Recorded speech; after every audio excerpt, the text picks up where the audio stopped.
यह पहले वीडियो जरा गौर से सुनिएगा। भगवान, आपके विचार मेरे विचारों से मिलते हैं।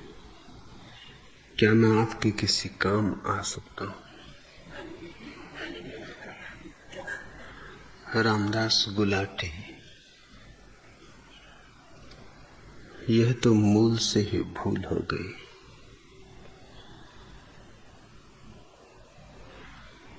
अगर मेरे विचार तुम्हारे विचारों से मिलते हैं तो मुझे पूछना चाहिए कि क्या तुम्हारे किसी काम आ सकता हूं?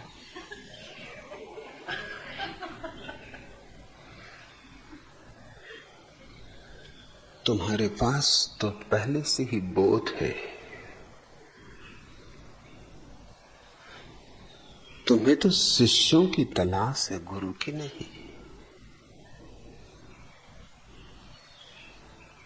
और तुम्हारे पास अगर विचार है ही तो उन्हें क्या मिलाते फिर रहे हो?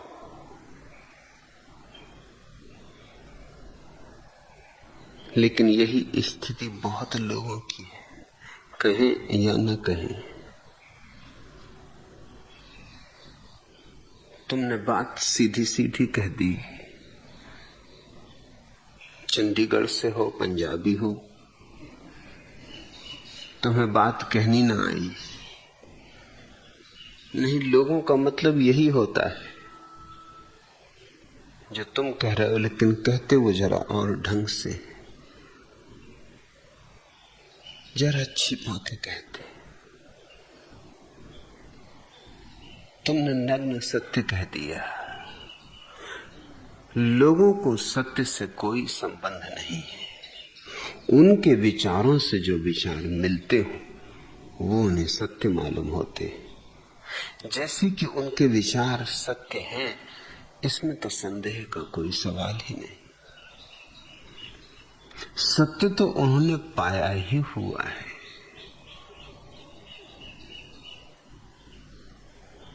पक्षपात, संस्कार, दूसरों से सुनी ही बातें, उधार ज्ञान, उसी को तुम अपने विचार कह रहे हो। तुम ही नहीं हो तो तुम्हारे विचार कैसे होंगे? और कभी थोड़ा मनन किया, एक भी विचार तुम्हारा है? खोजोगे, तलाशोगे तो पाओगे सब विचार उधार है, उच्छिष्ट है। कोई गीता का होगा, कोई कुरान का होगा, कोई गुरु ग्रंथ साहब का होगा, कोई यहां से कोई वहां से, कहीं का ईंट कहीं का रोड़ा, भानुमति ने कुनबा जोड़ा। और इस कुनबे को तुम कहते हो मेरे विचार। विचार तो कभी मौलिक नहीं होते, हो ही नहीं सकते। मौलिकता मन का धर्म नहीं, मौलिकता तो ध्यान में होती है। ध्यान अर्थात निर्विचार। और मुझसे अगर मेल बिठाना हो तो निर्विचार का बिठाना होता है, विचार का नहीं। विचार का मेल कोई मेल है, आज मिले कल न मिले, एक मिला दूसरा न मिले। मेरे साथ बहुत लोग हो लेते ये सोच के कि विचार मेल खा रहे हैं, मगर 2 कदम भी नहीं चल पाते।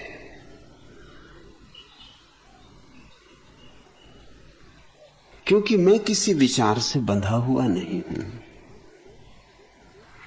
इसलिए कल क्या कहूंगा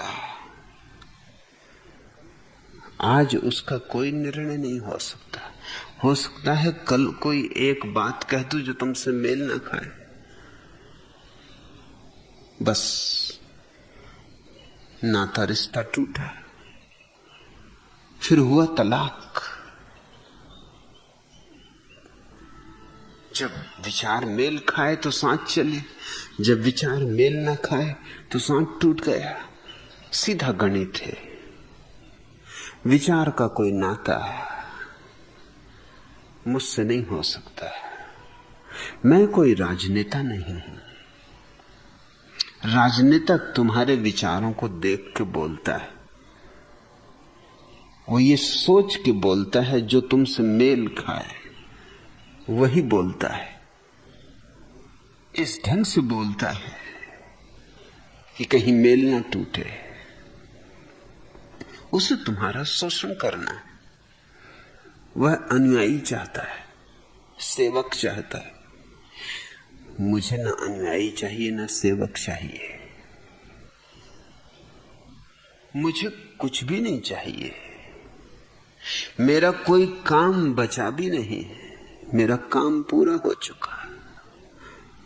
मैं वीत काम हूं, अब कोई काम बचा नहीं। निष्काम भी नहीं, वीत काम। ये तीन शब्द समझ लेने जैसे हैं। एक तो काम का जगत है, यह करना है वह करना है, यह होना है वह होना है। वासनाओं तृष्णाओं की भीड़ होती। काम यानी वासना तृष्णा, कुछ है जो कम है जिसे भरना, यद्यपि वह कभी भरा नहीं जा सकता। मन की कोई पैंदी नहीं होती, कितना ही उसमें डालो मन कभी भरता नहीं। बिन पैंदी की बाल्टी में तुम जल भरना चाहोगे तो क्या भर सकोगे? मन ऐसा ही है, जो भी डालो सब खो जाता है। मन उतना का उतना खाली, और भरने में जो समय गया वो अलग हाथ से छूटा। इसलिए रोज रोज आदमी उदास होता जाता है। जैसे जैसे उम्र बढ़ती है वैसे वैसे आशा टूटती है। फूल खिलते नहीं, कलियां भी झड़ जाती, फिर पत्ते भी झड़ जाते। बुढ़ापा आते आते आदमी तो ठूंठ हो जाता है, निराशा का, हताशा का। फिर चाहे उस हताशा में ईश्वर स्मरण करने लगे, भजन कीर्तन करने लगे, वो हताशा को छिपाने का उपाय कहने लगे हारे को हरिनाम। हार तो गए हैं, अब हार को कैसे छिपाना, तो हरिनाम की धुन लगा दे। मगर हार ऐसे छिपती नहीं। मन से कोई कभी जीता नहीं, मन में तो हार ही होनी। और मन बिल्कुल उधार है, कचरा है, कूड़ा कड़कट तुमने इकट्ठा किया हुआ है। मन से तुम्हारा अगर मेरे साथ कोई तालमेल बैठा तो ये दोस्ती ज्यादा देर न चलेगी, 2 कदम भी चल जाए तो बहुत। ऐसे बहुत लोग मेरे साथ आए और विदा हो गए। चले 4 कदम, जब तक उनके विचारों से मेरे विचार मेल खाए। मगर चूंकि मुझे उनके विचारों की कोई चिंता नहीं और उनके विचारों से मेल खाने के लिए मुझे कोई उत्सुकता नहीं, मैं चाहता नहीं कि उनके विचार मुझसे मेल खाएं। मैं तो चाहता हूं वो विचारों से मुक्त हो जाएं। मेल खा खा के क्या उन्हें मजबूत करवाना है? मेल खाने का तो अर्थ है उन्हें बल देना, शक्ति देना, पोषण देना, समर्थन देना। तुम्हें यही अच्छा लगा होगा, तुम्हारे किसी विचार से मेरा विचार मेल खा गया होगा, ये संयोग की ही बात होगी। इतने लोग यहां बैठे, किसी न किसी का विचार कभी न कभी मेल खा जाएगा। उसके अहंकार को बड़ी तृप्ति होगी कि आहा, मैं भी क्या खोजी, क्या सत्यान्वेषी, पहले से ही जानता था, अब और बात पक्की हो गई। जैसे जानने में भी पक्का करना बाकी रह जाता है। एक और समर्थन मिल गया, एक और सहारा मिल गया, जैसे सत्य को भी सहारे की कोई जरूरत होती।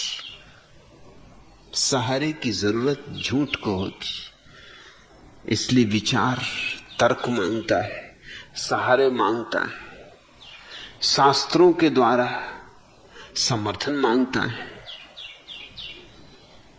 मगर विचार सत्य कोई समर्थन नहीं मांगता। सत्य अपने पैरों खड़ा हो सकता है। सत्य को किसी वैसाखी की कोई जरूरत नहीं। विचार का जगत काम का जगत है। जो विचार से मुझसे जुड़े ही नहीं। भ्रांति हो गई, एक धोखा हो गया उन्हें। फिर विचार काम के ऊपर एक जगत है, निष्काम। निष्काम की स्थिति बिल्कुल विपरीत है। काम में वासना की दौड़ है, निष्काम में वासना के विपरीत जाने की दौड़ है। लेकिन दौड़ अभी भी है। काम राग है, निष्काम वीतराग, वैराग्य, उदासीनता, त्याग। काम संसार है, निष्काम संसार को छोड़ देना। लेकिन इन दोनों के पार भी एक जगत है, वीत काम।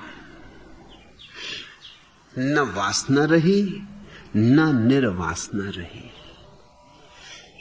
न तो मुझे कुछ काम पूरा करना है, न किसी काम को पूरा न हो जाए इसका मुझे भय है। न तो मैं संसार में उत्सुक हूं, न संसार में अनुत्सुक हूं। ये जो श्वास बाहर गई भीतर ना आए तो राजी हूं, आए तो राजी हूं। आए तो ठीक, ना आए तो ठीक। मेरा कोई काम अधूरा नहीं है। किसी के सहयोग की, सहारे की कोई जरूरत नहीं।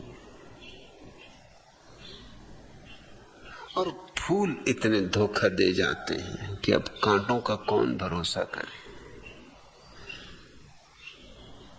और सहारे इतना धोखा दे जाते हैं कि अब सहारों का कौन भरोसा करे। बेसहारा होने में ही मजा है। और सहारा ही मांगना हो तो परमात्मा का मांगना है। आदमी से क्या सहारा मांगना है। आदमी खुद ही बेसहारा है। वह बेचारा क्या किसी को सहारा देगा। तो मेरा तो कोई काम शेष रहा नहीं। जितने दिन हूं मौज का, मस्ती का गीत गाता रहूंगा। आखिरी क्षण तक भी बांसुरी बजती रहेगी, कभी शब्द में, कभी शून्य में। जिनको पीना हो पी ले, कामधाम की बात ही ना करो, पीने की बात करो, जीने की बात करो। लेकिन तुम विचारों से भरे हुए होगे और तुम तलाश कर रहे हो कि तुम्हारे विचारों को कोई सहारा मिल जाए। और मेरी चेष्टा यहां बिल्कुल उल्टी है। मैं चाहता हूं तुम्हारे विचार समाप्त हो जाएं, क्योंकि मैंने जो भी पाया वो विचार से मुक्त होकर पाया। विचार जब शून्य हुए तब जीवन पूर्ण हुआ। निर्विचारता अगर फले तो मुझसे जोड़ बने। दो शून्य मिल सकते, दो व्यक्ति नहीं। दो व्यक्ति मिलेंगे तो खटर पटर होगी। जैसे दो बर्तन पास पास रखोगे तो आवाज करेंगे। दो शून्य मिल सकते, और मजा यही है कि दो शून्य मिलते हैं तो एक ही शून्य बनता, दो शून्य नहीं बनते। 50 शून्य मिले तो भी एक ही शून्य बनता है। शून्यों के इस मिलन का नाम ही संघ है, कम्यून है।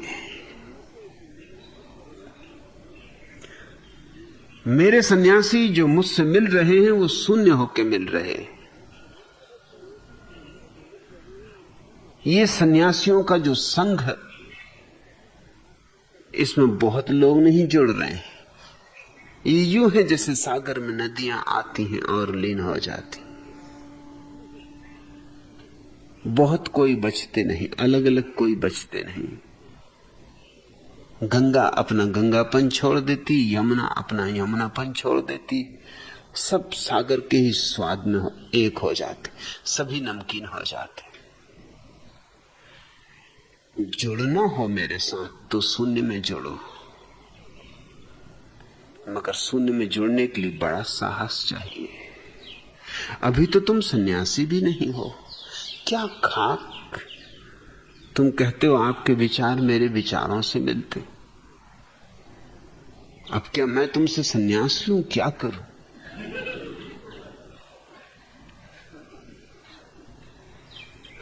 तुम ज्यादा महत्वपूर्ण मालूम होते हो, तुम्हारे विचार ज्यादा महत्वपूर्ण मालूम होते। ये मेरा सौभाग्य कि मेरे विचार तुम्हारे विचारों से मेल खाते। जरा सोचो तो तुमने क्या पूछा है, क्या तुमने कहा है।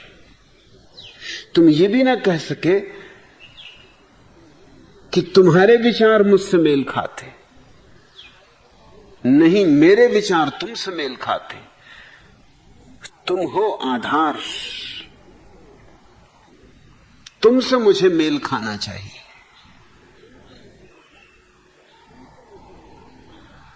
तब तुम बहुत भटकोगे, बहुत भरमोगे। तुम कुछ का कुछ समझ रहे होगे, क्योंकि मैं तो जो बात कर रहा हूं वो निर्विचार की है, और तुम अपने विचारों के पर्दे के पीछे से छुपे सुन रहे होगे। विचारों के घूंघट को तुम उठाते भी ना होगे, तुम्हारी आंखों पर पर्दे पड़े होंगे।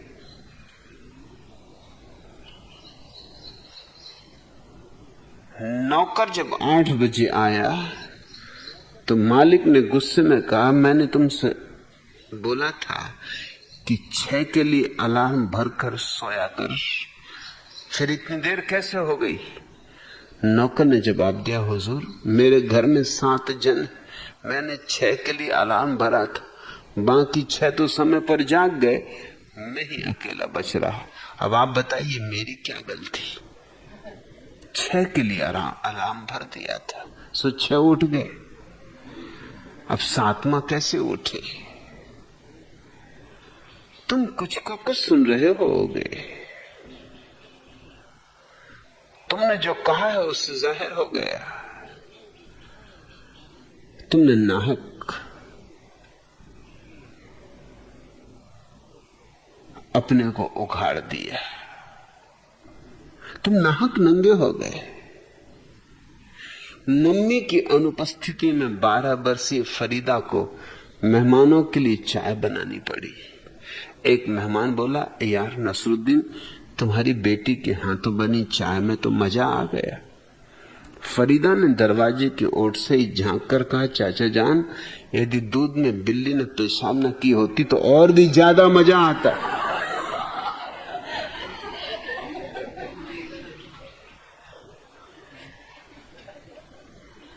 यह बच्चों जैसी बातें छोड़ो, कुछ थोड़ी प्रौढ़ता लाओ। मगर बच्चों को ये आदत होती, छोटा बच्चा भी बाप का हाथ पकड़ के चलता तो वो यही सोचता है कि बाप मेरा हाथ पकड़ के चल रहा।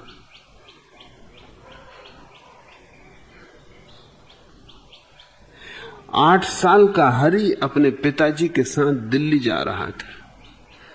पिताजी रिजर्वेशन के संबंध में पूछताछ करने गए तो उन्हें बहुत देर लग गई। हरी डर गया कि कहीं वह खो तो नहीं गए। सोच समझ के उसने एक उपाय निकाला।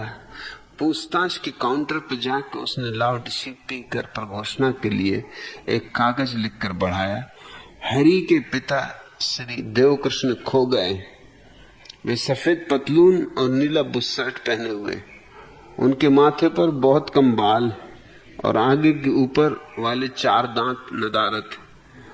जिनको मिल जाएं वे उन्हें उनके पुत्र के पास पूछताछ के काउंटर पर पहुंचा देने की कृपा करें। खुद नहीं खोया, बाप खो गए। खोया खुद है, लेकिन सोच रहा है कि बाप खो गए। बच्चों के सोचने के अपने ढंग होते, बच्चे माफ किए जा सकते हैं, मगर तुम तो बच्चे नहीं हो। फिर से दृष्टि डालना। क्या तुमने पूछा कि भगवान आपके विचार मेरे विचारों से मिलते? अभी मैं बहुत मजबूती से बचा हुआ है, और मैं है तो मेल नहीं हो सकता, और मैं बनता ही विचारों से। मेरा सारा का सारा काम तुम्हारे एक एक विचार को धीरे धीरे खींच लेना, एक एक ईंट को, ताकि धीरे धीरे ये मन का तुम्हारा जो मकान भूमि साथ हो जाए, गिर जाए। फिर जो शेष रह जाएगा शून्य, दीवालों से मुक्त आकाश, वही तुम हो, तत्वमसि। उससे फिर मिलन है, क्योंकि वही मैं हूं, वही ये सारा अस्तित्व है। अभी तो तुमने बात ही गलत कर दी। अभी तो तुमने जो नतीजा लिया वो इतना खतरनाक है कि जितनी जल्दी चेत जाओ उतना अच्छा है, अन्यथा जल्दी ही मेरे दुश्मन हो जाओगे। मेरे दुश्मन होना बहुत आसान है, मेरे दोस्त होना बहुत मुश्किल, क्योंकि मेरे दोस्त होने के लिए अहंकार को गंवाना होता है, और इसलिए तो मैं इतने दुश्मन अकारण ही पैदा कर लेता हूं। करना नहीं चाहता है, मगर वे हो जाते, क्योंकि वे अहंकार खोने को तैयार नहीं। वे चाहते थे मैं उनके अहंकार में पोषण करूं, थोड़ी और सजावट दे दूं, थोड़ा और श्रृंगार कर दूं, उनके अहंकार को और थोड़े नए वस्त्र पहना दूं, उनके अहंकार को और थोड़ी जवानी दे दूं, उम्र दे दूं, आशीष दे दूं, उनके अहंकार को और थोड़े विजय सिंहासन पर चढ़ा दूं, थोड़े मोर मुकुट बांध दूं, तो वे मुझसे राजी होते, मेरे मित्र होते। इधर कितने लोग मेरे साथ आए इन 20 वर्षों की कथा जिस दिन पूरी समझी जाएगी हैरानी की होगी। कितने हजारों लोग मेरे साथ आए और गए, अलग अलग कारणों से साथ आए, मगर गए सब एक ही कारण से। मेरे साथ जैनों का बड़ा समूह था, क्योंकि उनको लगा कि उनके विचारों से मेरे विचार मेल खाते। फिर वह समूह छट गया, फिर उनमें से वे ही थोड़े से जैन बच रहे जिन्होंने इस तरह नहीं सोचा था, जो मेरे शून्य के साथ जुड़े थे, मेरे विचार के साथ जिन्होंने कोई नाता नहीं बनाया था, जो मेरे साथ होने को अपने विचार छोड़े थे, अपने विचारों को पोषण नहीं दिया था। थोड़े से, अर्थात जो न होने को तैयार थे, जो अपने जैन होने तक को पहुंच डालने को तैयार थे, वो मेरे साथ रखे, बाकी तो दुश्मन हो गए। मेरे साथ गांधीवादियों का बड़ा हुजूम था, थोड़ी दूर साथ चले, जब तक उन्हें लगा कि मेरे विचारों से मेल खाते। फिर जैसे ही मैंने कुछ बातें कही, वे चौंके, घबराए, बेचैन हुए, दुश्मन हो गए। मेरे साथ वेदांती थे,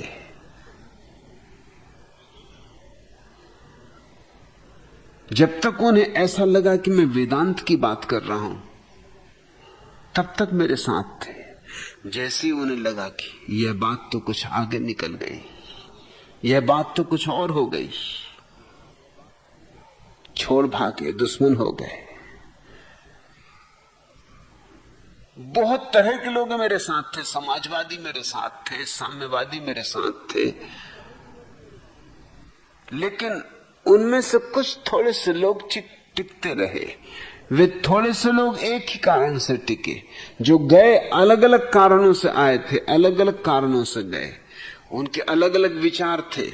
कभी मेल खा गया तो साथ हो लिए, कभी मेल नहीं खाया तो दुश्मन हो गए, लेकिन जो टिके वो एक ही कारण से टिके, जो अपने को मिटाने को राजी थे। यह तो मिटने वालों की जमात है, यह तो पियक्कड़ों का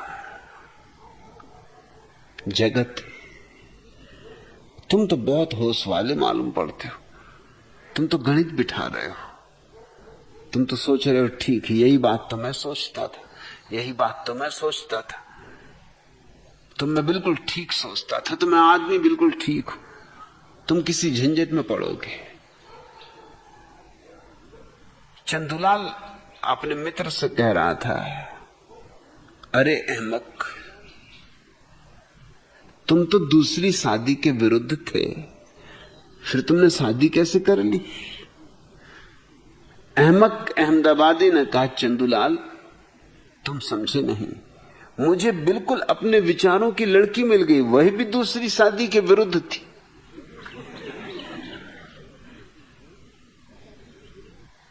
ये विचारों का मेल खतरनाक साबित हो सकता है। तुम जरा इससे सावधान हो, नहीं तो जिंदगी यूं ही गंवा दोगे। विचार है क्या? पानी के बबूले कि पानी पर खींची गई लकीरें। अधिक लोग विचारों में ही जिंदगी गंवा देते। जिंदगी है कि ये तूफान घिरा है कोई, सब तरफ मौत का सामान दिनों रात सजे, जीते जाते हैं मगर जीने का सलीका भी नहीं। हम किधर जाएं, किसे ढूंढें जो राजे हयात कहे। और मैं तुमसे जीवन का राज कह रहा हूं, मगर तुम सुनो तब ना। तुम तो पहले से ही पंडित हो, ज्ञानी हो। पंडित और पंजाबी बड़ी मुश्किल में पड़े हो। जिंदगी है कि ये तूफान घिरा है कोई, सब तरफ मौत का सामान दिनों रात सजे, जीते जाते हैं मगर जीने का सलीका भी नहीं। हम किधर जाएं, किसे ढूंढें जो राजे हयात कहे। दम घुटा जाता है बदबू में बीती यादों की, इस सड़न से भरे कमरे में क्यों बयार चले। आंख खुलती नहीं ख्वाबों के धुओं के मारे, हाथ को हाथ नहीं सूझे क्या आफताब करे। दिन के हंगामों में तो वक्त गुजर जाता है, दिल का सूनापन खटकता है जरा रात गए। यूं तो सुन रखे हैं वायस से पैगंबर के जवाब, हम ही बेअक्ल हैं जो न एक सवालात मिटे। सारी तरकीबें तालीमें हिदायतें नाकाम, खुद को कैसे भला ये लफ्जों की बकवास चले।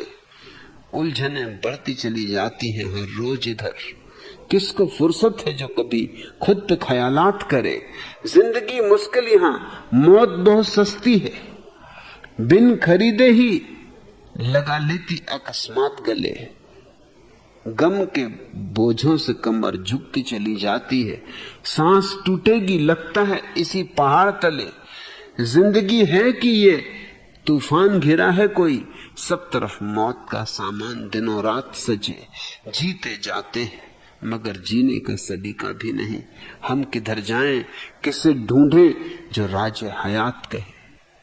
संयोग तुम्हें एक ऐसी जगह ले आया है जहां जीवन का राज समझ सकते हो, मगर उस राज को समझने की शर्त तो पूरी करनी होगी।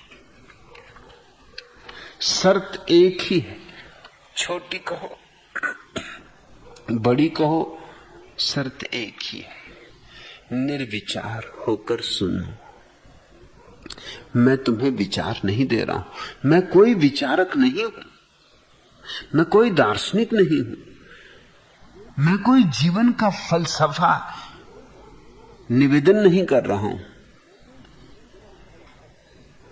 मैं तो तुम्हें मन से मुक्त होने की कीमिया दे रहा हूं,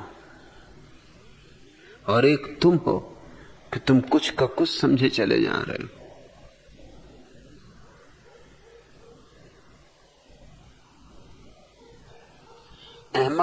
अहमदाबादी चंदूलाल से बोले, भाई तुम्हारे घर की मक्खियां बहुत तंग कर रही, बार बार उड़ाता हूं फिर भी मेरे नाक के ऊपर आके बैठ जाती। चंदूलाल ने कहा, मैं भी इनकी आदत से बहुत परेशान हूं, जो भी गंदी चीजें देखती उन्हीं पे बैठ जाती।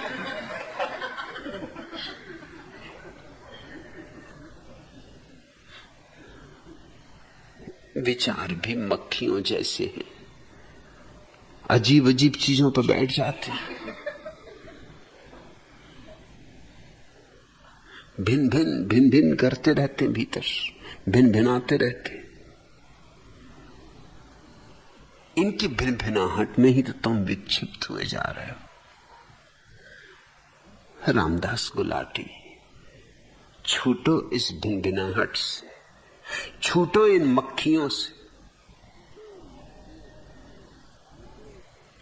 जागो, बहुत सो लिए इन सपनों में, अब जरा सोने की यात्रा करें। आओ बैठो सोने की नाव में, तब होगा मिलन, तब होगा महामिलन, और ऐसा मिलन जो फिर कभी टूटता नहीं। दूसरा प्रश्न, भगवान क्या आप राम, कृष्ण, बुद्ध, महावीर, जीसस और मोहम्मद की कोटि के व्यक्ति हैं? कृपया मेरे संशय दूर करें। कैलाश कोठारी,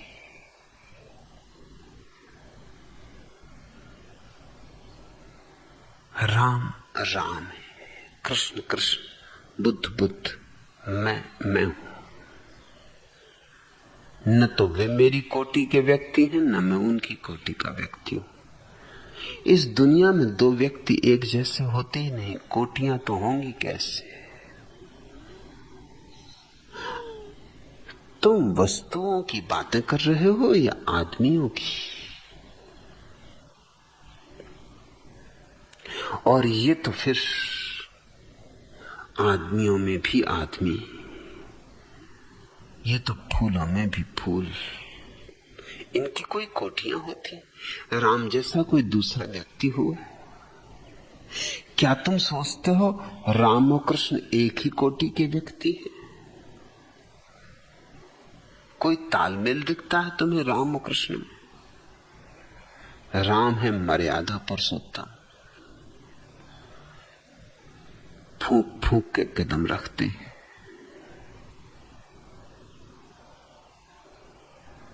आज्ञाकारी है, नितांत आज्ञाकारी, परंपरावादी, रूढ़िग्रस्त है। सठियाए बाप ने 14 साल जंगल भेज दिया तो भी चले गए, ये भी ना कहा कि क्यों, किस लिए, क्या कारण। और बाप निश्चित सठियाया हुआ था। बूढ़े आदमी जब भी कभी जवान लड़कियों से शादी कर लेते तो झंझटें खड़ी होती। ये राम के पिता ने एक जवान लड़की से शादी कर ली थी, अब वो जवान लड़की जो भी मनवाती थी मानना पड़ता था। यूं तो हर पति को मानना पड़ता है, लेकिन जितना बूढ़ा हो उतना ज्यादा मानना पड़ता है।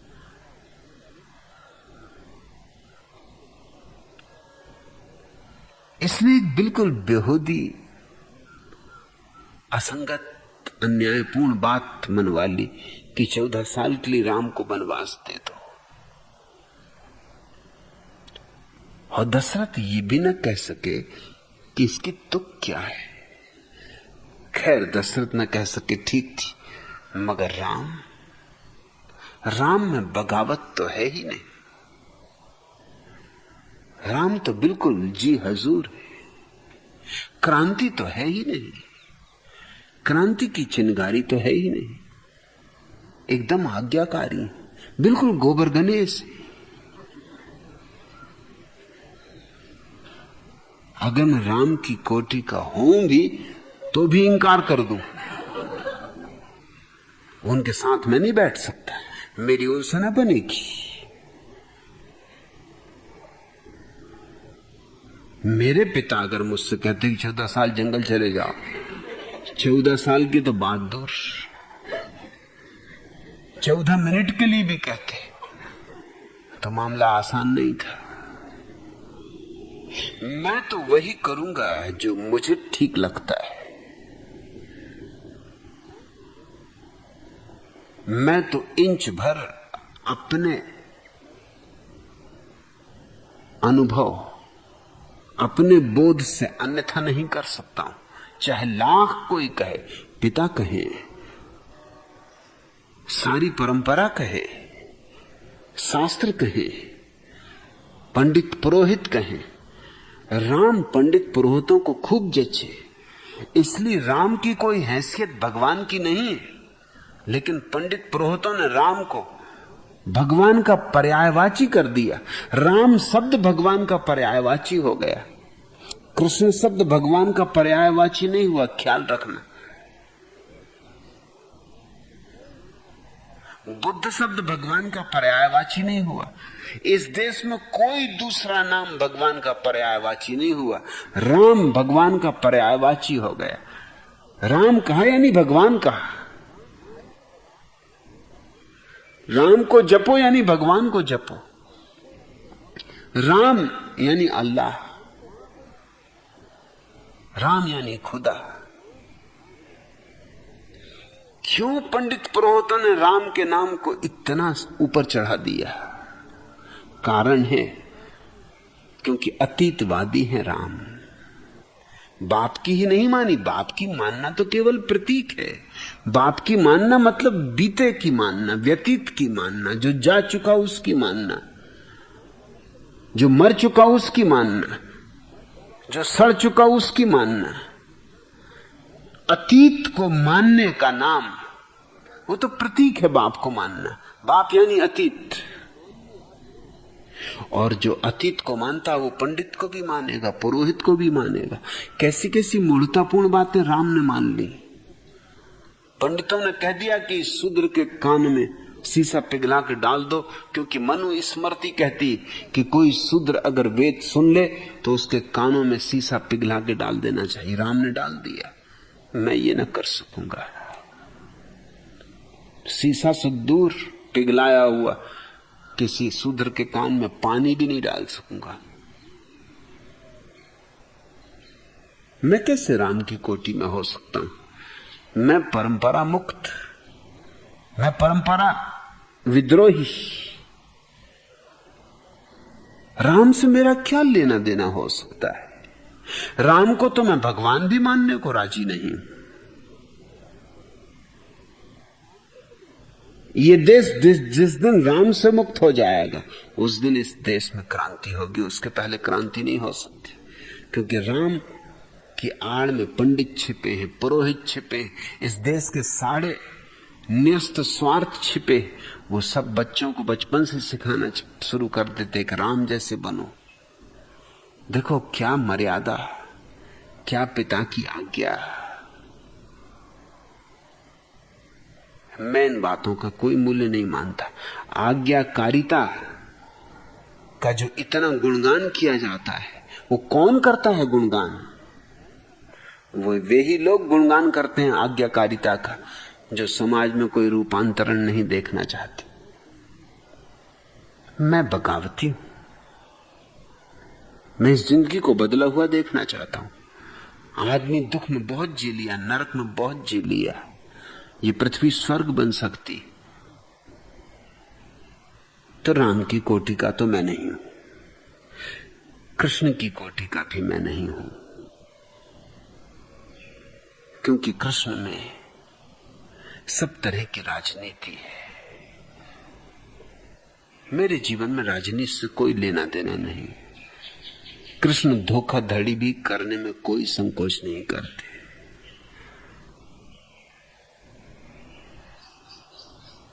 कृष्ण अवसरवादी है,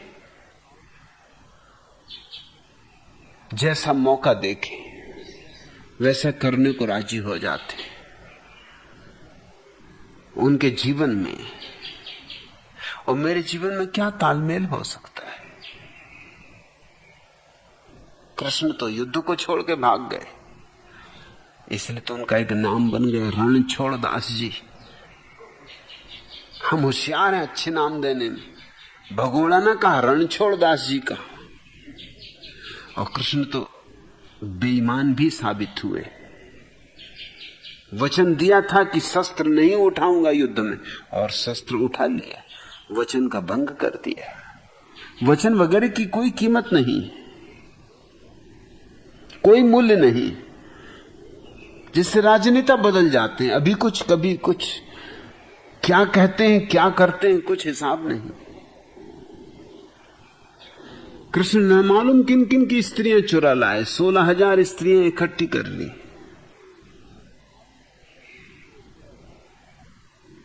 इस तरह की बातों में मुझे कोई रस नहीं।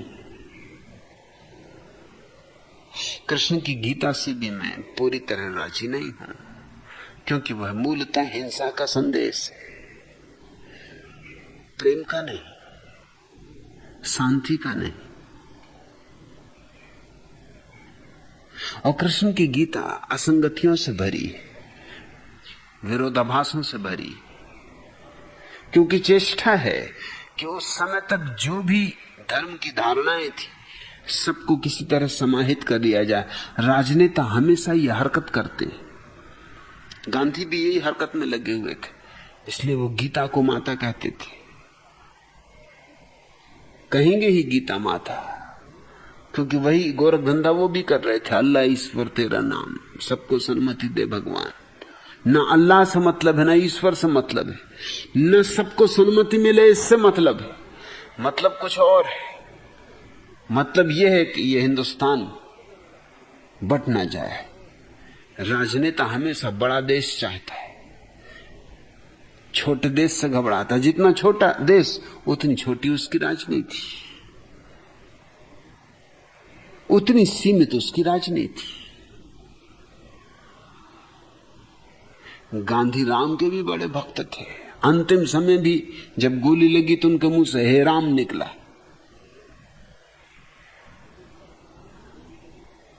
और यूं हरिजनों की बात करते थे, मगर गांधी ही हरिजनों को हिंदुओं के घेरे में रोकने का कारण बने। हरिजनों को कभी का हिंदुओं से मुक्त हो जाना चाहिए। क्या रहना है ऐसे लोगों के साथ जिन्होंने सिवाय तुम्हें सताया और कुछ भी न किया। 5,000 साल जो तुम्हारी छाती पर मूंग दले, उन दुष्टों के साथ क्या रहना। अलग हो जाओ, हट जाओ। लेकिन गांधी हर तरह की कोशिश करके हरिजनों को अच्छा नाम दे दिया। हरिजन अछूत, शूद्र, बद्दे लगते हैं, अच्छा नाम दे दिया।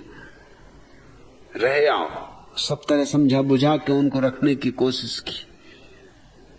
उन्हीं मंदिरों में प्रवेश करवाने की गांधी कोशिश करते रहे जिन मंदिरों ने हरिजनों की जिंदगी को दूभर कर दिया है।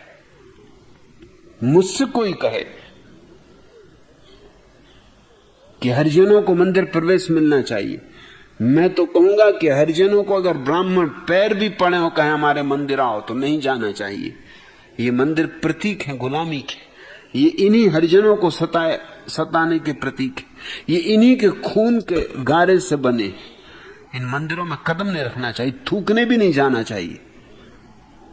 लेकिन गांधी जी की पूरी जीवन चेष्टा यही रही, उनके भक्त विनोबा की भी यही चेष्टा है कि हरिजनों का प्रवेश होना चाहिए मंदिर में। किसका मंदिर है ये?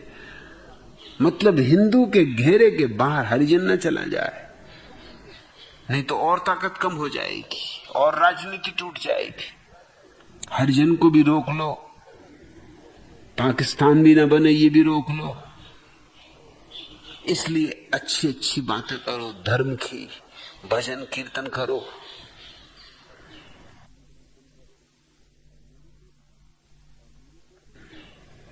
कृष्ण और मेरी कोटि में क्या लेना देना?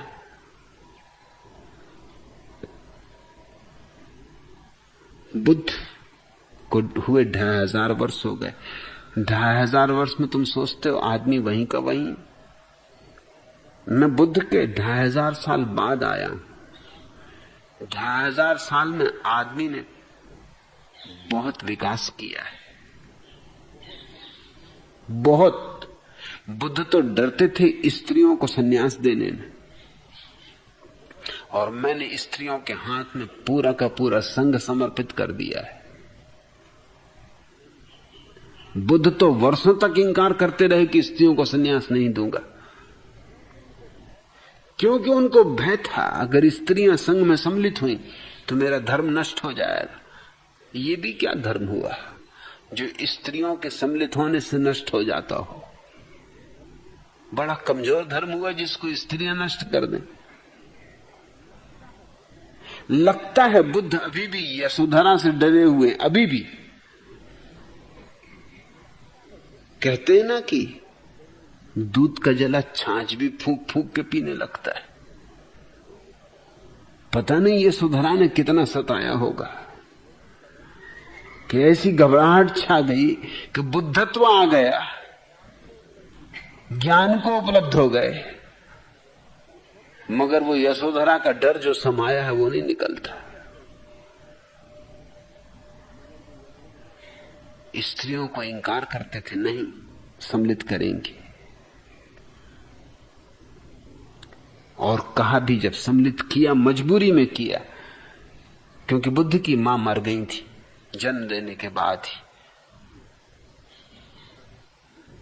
तो सौतेली मां ने बुद्ध को बड़ा किया। सौतेली मां जब सन्यास लेने आई तो बुद्ध इंकार न कर सके। जिसने बड़ा किया, पाला पोसा और बहुत प्रेम दिया, जितनी सगी मां भी न दे सकती उतना प्रेम दिया, कैसे उसे इंकार करें? इंकार न कर सके, उसे स्वीकार करना पड़ा। और जब मां को स्वीकार कर लिया तो फिर स्वभावतः और भी स्त्रियों के लिए द्वार खुल गया। तो बुद्ध ने जिस दिन मां को दीक्षा दी उस दिन ये घोषणा की कि मेरा धर्म 5000 वर्ष टिकता, अब केवल 500 वर्ष टिकेगा, क्योंकि स्त्रियां सम्मिलित हो गई, अब सब भ्रष्ट हो जाएगा।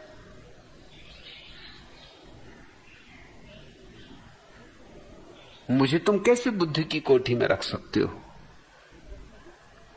बुद्ध अपने भिक्षुओं को कहते थे जब वो यात्रा पर जाते कि देखो रास्ते में कोई स्त्री मिल जाए तो देखना मत,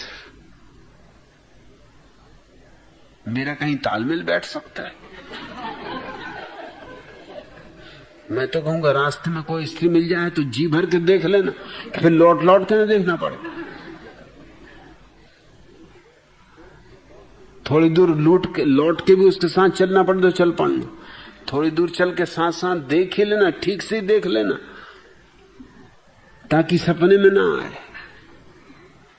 ताकि पीछे सताए ना।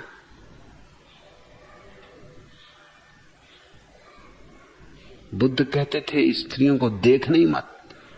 बुद्ध अपने भिक्षु को कहते थे कि 4 फीट से ज्यादा देखना ही मत आगे, 4 फीट जमीन पर नजर रखना। न रहेगा बांस, न बजेगी बांसुरी। जब 4 फीट देख के चलोगे तो क्या खाक स्त्री को देखोगे? स्त्री दिखाई ही नहीं पड़ेगी। आनंद बुद्ध से प्रश्न पूछा करता था। आनंद की बड़ी कृपा है मनुष्य जाति पर, क्योंकि उसने ऐसे प्रश्न पूछे जो शायद अगर न पूछे होते तो हमें पता भी न होता कि बुद्ध के उत्तर क्या होते। आनंद पूछा कि भगवान ये भी हो सकता है कभी देखना पड़े, कोई ऐसी स्थिति हो सकती कि देखना पड़े। सच तो यह है कि मैं ये पूछूंगा कि जब तक तुम देखोगे नहीं कि ये स्त्री है कि पुरुष, तब तक स्त्री को नहीं देखना ये तय कैसे करोगे? पहले तो देखना ही पड़ेगा कि भाई कौन है, स्त्री है कि पुरुष। स्त्री है तो नहीं देखना, मगर वो तो देखना हो ही गया। अब चाहे आंखें मीचो, चाहे जोर से भींच लो, कस के भींच लो, पट्टी बांध लो, मगर क्या देख तो चुके ही। या तो ये कहो किसी को देखना ही मत, स्त्री हो कि पुरुष, गधा हो कि घोड़ा, हाथी हो कि ऊंट, देखना ही मत, तो ठीक। जब तुम कहते हो स्त्री को मत देखना, तो इसका मतलब तय करना पड़ेगा घोड़ा जा रहा है, खच्चर जा रहा है, हाथी जा रहा है, आदमी जा रहा है कि स्त्री जा रही, कौन जा रहा है। एक दफा तो देखना ही पड़ेगा, फिर चाहे आंखें नीची कर लेना, फिर चाहे आंखें बंद कर लेना, चाहे फोड़ ही लेना।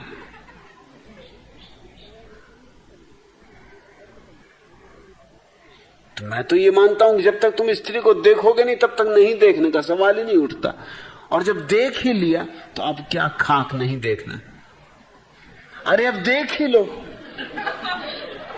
अब जी भर के देख लो, निपटारे ही कर लो। अधूरा अधूरा देखोगे तो ये स्त्री की छवि झलकती रह जाएगी। और मनुष्य की कल्पना स्त्री को जितना सुंदर कर लेती, उतना यथार्थ में कोई स्त्री सुंदर नहीं होती, न कोई पुरुष इतना सुंदर होता। कल्पना कल्पना खूब रंग भर देती, इंद्रधनुष बना देती जहां कुछ भी नहीं, फूल खिला देती जहां राख भी नहीं, तारे सजा देती है जहां अंधकार भी नहीं,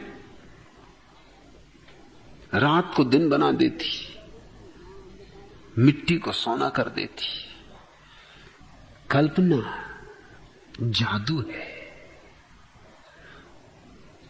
लेकिन आनंद ने पूछा कि अगर किसी स्थिति में देखना ही पड़े फिर क्या करना? तो बुद्ध ने कहा फिर छूना मत। अगर देख भी लो, भूल चूक देखना भी पड़े तो आंख बचा के निकल जाना, मगर छूना मत। एक तरफ तो कहते हो कि शरीर हड्डी मांस मज्जा, अरे इसमें रखा क्या, और दूसरी तरफ कहते हो छूना मत, हड्डी मांस मज्जा को छूना मत।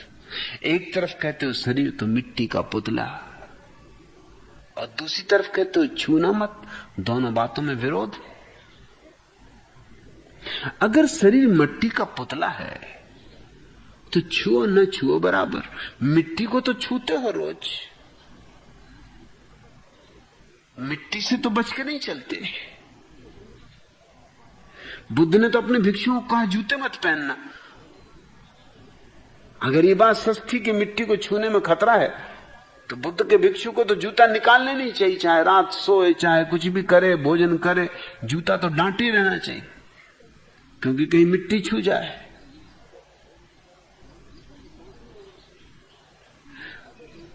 मिट्टी ही अगर स्त्री का आधार है, देह का आधार है, तो फिर तो मिट्टी को भी छूने में घबराहट होनी चाहिए। मगर नहीं, ये सब बात कहने की, ये सिर्फ निंदा के लिए कि मिट्टी है, ये सिर्फ घबराने के लिए, ये विवत्स सा प्रकट करने के लिए कि स्त्री में क्या है, हड्डी मांस मज्जा मवाद। अरे क्या उसको छू रहे हो, शर्म नहीं आती? और तुम में क्या है, तुम्हारे शरीर में क्या है? स्त्री के ही शरीर से तुम्हारा शरीर बना है, तुम्हारे शरीर में भी वही हड्डी मांस मज्जा है। और हड्डी मांस मज्जा को छुए, इसमें किसी को क्या ऐतराज?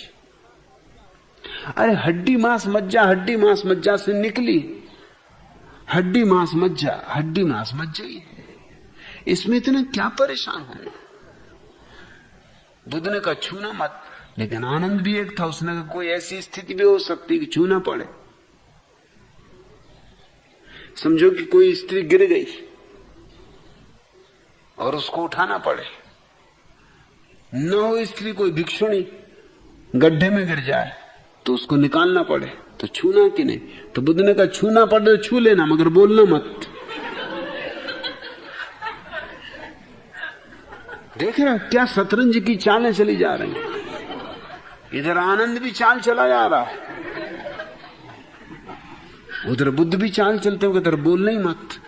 और आनंद ने कहा भाई कोई ऐसी हालत भी हो सकती कि बोलना भी पड़े, कि पूछना पड़े भाई कैसे गिर गई, कि टांग तो नहीं टूट गई, कि अस्पताल पहुंचा दूं, कि तेरा घर कहां है, कि क्या करूं क्या ना करूं, चल लेगी के कंधे पे उठा के ले चलूं, कुछ पूछना पड़े। और बिल्कुल बिना पूछे एकदम उठा के भाग खड़े हो, वो भी नहीं जचेगा। और दूसरे लोग पकड़ ले तुमको कि क्या मामला, तुमने तो नहीं गिराया था इस स्त्री को, उसकी हड्डी टूट गई, तुम भाग खड़े हुए, बोले तक नहीं, ये भी नहीं पूछा कि भाई चोट कहां लगी। सज्जनता भी कोई चीज है, शिष्टाचार भी। तो आनंद ने कहा कि अगर कुछ पूछना भी पड़े तो बुद्ध ने आखिरी चाल चली। उन्होंने कहा फिर तुम्हें जो करना हो करना, एक बात ख्याल रखना कि ध्यान रखना, जागरूक रहना, होश ना खो देना।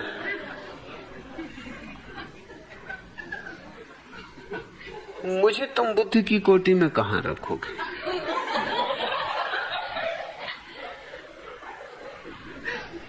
मैं भी कहता हूं होश रखना। अरे जब होश ही रखना तो जी भर के छूना। जब होश ही है तो फिर क्या डर, फिर बोलो भी, बतियाओ भी, गपशप भी करो, छुओ भी, नाचो भी, गाओ भी।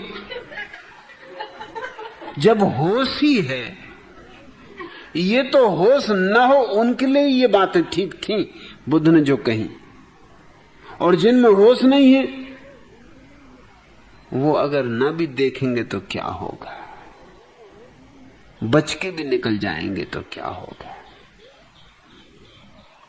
मैं तो कहता हूं होश पर्याप्त है, और होश को साधने के लिए ये सम्यक अवसर है। होश को साधोगे कहां, उसके लिए चुनौती कहां है? जहां चुनौती है वहीं साधने की सुविधा है। मैं बुद्ध से 2500 साल बाद हूं, उसी कोटि में कैसे हो सकता हूं? कोई उपाय नहीं। और तुम कहते हो महावीर।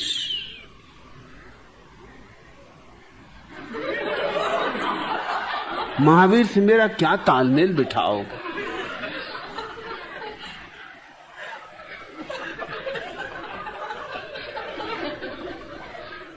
असंभव तालमेल बिठाना।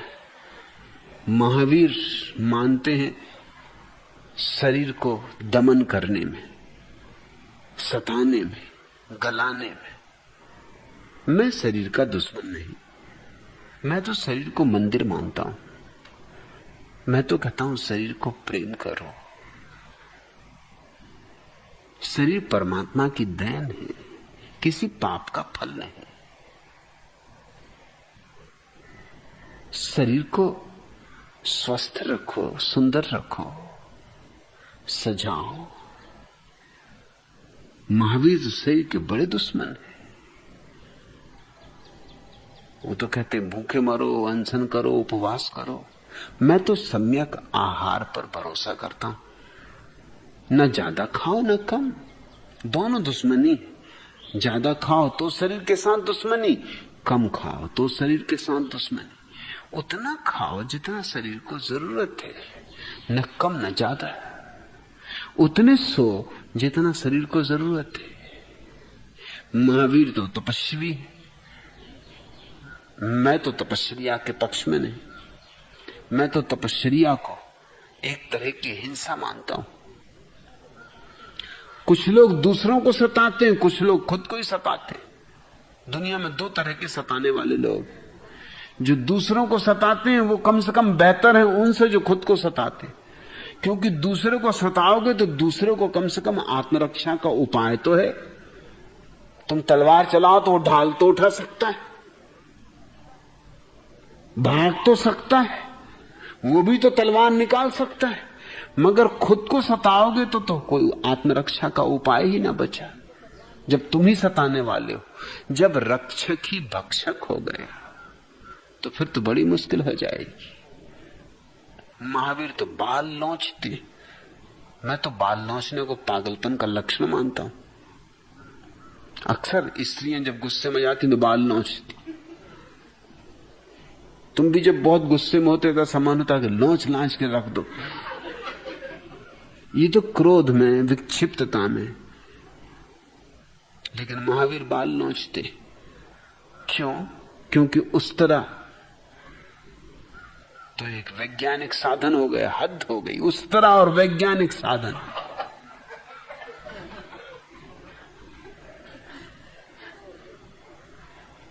तो खुद ही अपने घर में लोहे को घिस-घिसा के उस तरह बना लो, और क्या करोगे? मगर लौचना बालों को, मगर वो महावीर की तपस्या का अंग है। नंगे रहना, धूप में, सर्दी में। मुझे तुम कैसे महावीर की कोठी में रखोगे? और महावीर तो कहते हैं संसार दुख है, आवागमन से छुटकारा पाना, और मैं कहता हूं संसार आनंद है। और प्रभु की अनुकंपा है कि तुम्हें उसने संन्यास, संसार की भेंट दी। इस संसार में ही संन्यास के फूल को खिलाना है। महावीर तो संसार को छोड़ने के पक्षपाती, मैं संसार को जीने का पक्षपाती हूं। उसकी समग्रता में, उत्सव पूर्वक, अनुग्रह से। मुझे तुम कैसे महावीर की कोठी में रखोगे?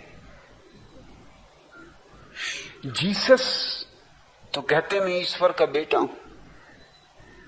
मेरे लिए तो ईश्वर जैसा कोई व्यक्ति ही नहीं है, इसलिए उसका कोई बेटा होने का सवाल उठता नहीं। बाप ही नहीं तो बेटा कोई कैसे होगा? मेरे लिए ईश्वर कोई व्यक्ति नहीं है, भगवान कोई व्यक्ति नहीं है, भगवत्ता है। ये सारा जगत भगवत्ता से आपूर है और सब इसके बेटे। जीसस तो कहते हैं मैं प्रभु का इकलौता बेटा हूं। ये भी खूब हो गई बात, इकलौते। फिर क्या हुआ? फिर माताजी मर गई कि पिताजी मर गए कि तलाक हो गया कि संतत नियमन के उपाय करने लगे? फिर हुआ क्या? और अनंत काल में एक बेटा पैदा किया, और ये सर्वशक्तिमान ईश्वर। इनको तो कोई भी भारतीय मात दे दे, इनसे तो भारतीय ज्यादा शक्तिशाली दिखाई पड़ता है। चाहे हड्डी निकल रही हो, मगर 10-12 लड़के बच्चे तो खड़े कर ही दें। एक दर्जन से कम कोई भारतीय खड़ा करे तो कोई भारतीय है। कोई आश्चर्य नहीं कि देवता भारत में पैदा होने को तरसते। अरे और कहीं पैदा ही उनको कौन होने देगा? यहीं पैदा हो सकते हैं, क्योंकि यहां तो कोई हिसाब ही नहीं, कोई रुकावट ही नहीं। और ईश्वर तो एक बेटा पैदा कर चुका, सो खत्म। और मामला तो बड़ा खराब है। कम से कम ईश्वर ने तो एक बेटा पैदा किया, और जीसस उनने एक भी पैदा नहीं किया। बूढ़ा बंस कबीर का उपजा पूत कमाल, ये तो कमाल बेटा पैदा हो गए। अरे कम से कम एक तो पैदा कर देते तो सिलसिला तो जारी रहे, नहीं तो सिलसिला ही मिट जाएगा। जीसस जो बातें करते हैं वो 2500 साल पुराने जेरूसलम में सार्थक मालूम रही होंगी, क्योंकि यहूदी मानते थे एक ईश्वर में व्यक्ति की तरह, और यहूदी मानते थे कि ईश्वर का बेटा आएगा।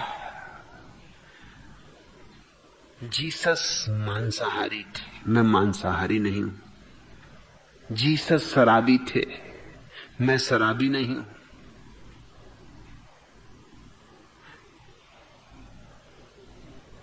मुझे तुम जीसस की कोठी में कैसे रखोगे?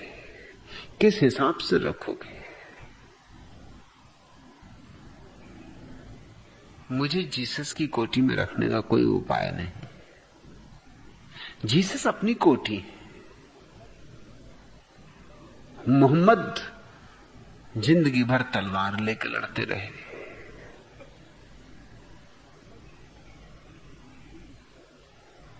उनकी जिंदगी तो लड़ने में ही गई। संघर्ष, झगड़ा, जिहाद, धर्म युद्ध। तलवार से लड़ने को मैं कोई बड़ी कला नहीं मानता। ये बहुत नीचे तल की लड़ाई है। अरे जब विचारों से लड़ा जा सकता हो और विचारों की तलवारों पर धार रखी जा सकती हो तो क्या तलवार हाथ में लेना? तलवार हाथ में लेना तो कमजोरी का लक्षण। जब हम विचार से लड़ सकते हो, जब हम विचार से ही जीत सकते हो तो क्यों तलवार हाथ में लेना? तलवार तो वो हाथ में लेता है जो पाता है कि अब विचार से मैं जीत सकता नहीं, तो उठा लो तलवार। कुछ लोगों के लिए एक ही तर्क मालूम है, तलवार। वो कोई दूसरा तर्क नहीं जानते। और मोहम्मद की वो आदत मुसलमानों में छूट गई, वो अभी भी गई नहीं। वही एक तर्क मानते, तलवार। और जो जीत जाए तलवार से, उसका विचार सत्य था, ये भी खूब मचा रहा।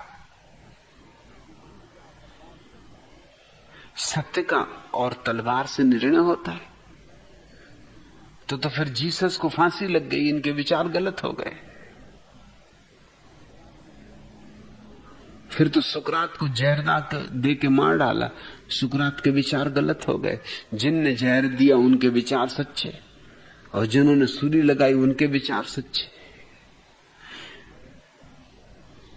मोहम्मद, जीसस, महावीर, बुद्ध, कृष्ण, राम सब अपने ढंग के लोग हैं। मैं किसी की कोठी में क्यों सम्मिलित हूं? मैं किसी क्यों में खड़े होने में उत्सुक ही नहीं।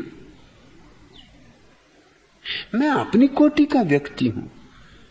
कैलाश कुठारी, तुम भी क्या फिजूल के प्रश्न पूछते हो?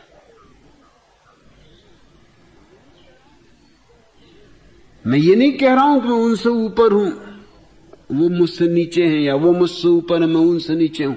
मैं तो मानता हूं इस पृथ्वी पर कोई ना ऊंचा है ना कोई नीचा है। राम और कृष्ण और बुद्ध कोई ऊंचा नहीं, नीचा नहीं। मोर और हिरण और गुलाब के फूल, इनको भी मैं अपने से ऊंचा या नीचा नहीं रखता। ये सारा अस्तित्व एक है, इसमें कोई दूसरा है ही नहीं। कोई ऊंचा हो सके, कोई नीचा हो सके। इसमें अगर कोई फर्क भी है लोगों में तो बस एक ही बात का फर्क है। कुछ लोग सोए हैं, उनकी मर्जी, उनको हक है सोने का। और कुछ लोग जाग गए हैं, उनकी मर्जी, उनको नहीं सोना, जाग गए। दुनिया में बस इतना ही फर्क है कि सोए हुए लोग और जागे हुए लोग, मगर दोनों में कोई ऊंचा नीचा नहीं है। मैं तो अज्ञानी को भी बुद्धों से नीचा नहीं मानता, क्योंकि दोनों का अंतरतम तो एक ही है। ये तो सब अभिनय है जो बाहर चल रहा है। ये कोई राम बना है, कोई रावण बना है, और पर्दे के पीछे जब पर्दा गिर जाता है तो राम और रावण दोनों साथ बैठ के चाय पीते, गपशप करते। मेरे गांव में रामलीला होती थी तो मेरा खास रस रामलीला में कम था। मेरा रस था रामलीला के पीछे, जहां अभिनेता तैयार होते हैं, सजते हैं, पर्दे पे आते हैं, फिर अंदर चले जाते हैं। मैं वहां किसी न किसी तरह घुस के पहुंच जाता था। मुझे कई दफा रामलीला के मैनेजर कहेंगे कि भाई तुम्हें यहां क्या करना? वहां बाहर सारी दुनिया बाहर इकट्ठी है, सब लोग वहां देख रहे हैं, तुम यहां क्या देखते हो? मैंने कहा मुझे यहीं देखने दो, क्योंकि यहां मैं एक से गजब की चीजें देखता हूं। यहां मैं सीता मैया को बीड़ी पीते देखता हूं, जो मैंने वहां कभी देखा ही नहीं।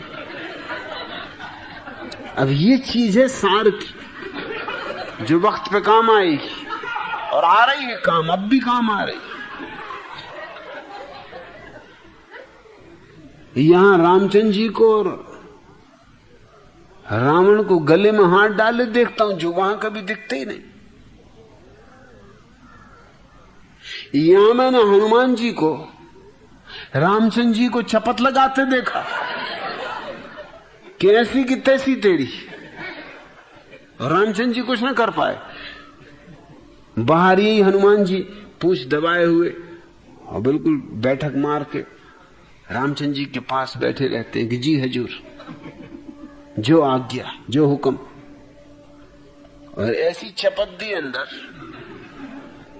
क्योंकि वो जो हनुमान जी बनते थे वो तो गांव के पहलवान थे, लफंगा थे।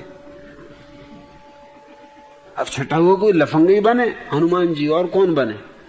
उनकी शक्ल सूरत भी बंदरों से मिलती थी।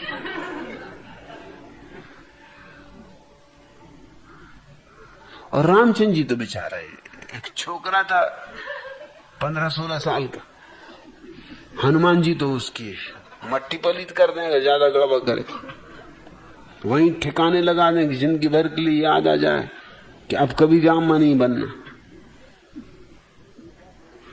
पीछे जो खेल मैंने देखा वो असली था, बाहर जो खेल चल रहा था वो नकली था। ये सारा जगत एक बड़ा मंच है जिस पर बहुत तरह के अभिनय चल रहे हैं। अभिनय के पीछे एक ही सत्ता है, एक ही परमात्मा है। वही कभी राम में धनुष लेके खड़ी होती, कभी कृष्ण में बांसुरी बजाती, कभी बुद्ध में मौन ध्यान करती, कभी महावीर में नग्न तपश्चर्या करती, कभी जीसस में सूली पर लटकती, कभी मोहम्मद में तलवार हाथ में लेकर धर्म की रक्षा को निकल पड़ती। मगर सब खेल, सब अभिनय। कोठियों में बांटो तो प्रत्येक व्यक्ति अपने में एक कोठी है,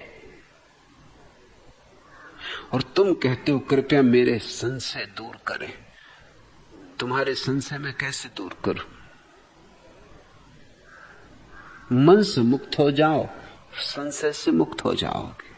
मन रहेगा तो संशय और उठेंगे, मन रहेगा तो मन में ऐसे ही प्रश्न लगते हैं, संशय लगते हैं, जैसे वृक्षों में पत्ते लगते हैं। एक में से एक बात निकलती आती है। मन तो पूर्वाग्रहों से भरा होता है। अब तुम अगर राम के भक्त हो तो तुम्हें चोट लग जाएगी, तुम अगर कृष्ण के भक्त हो तो चोट लग जाएगी,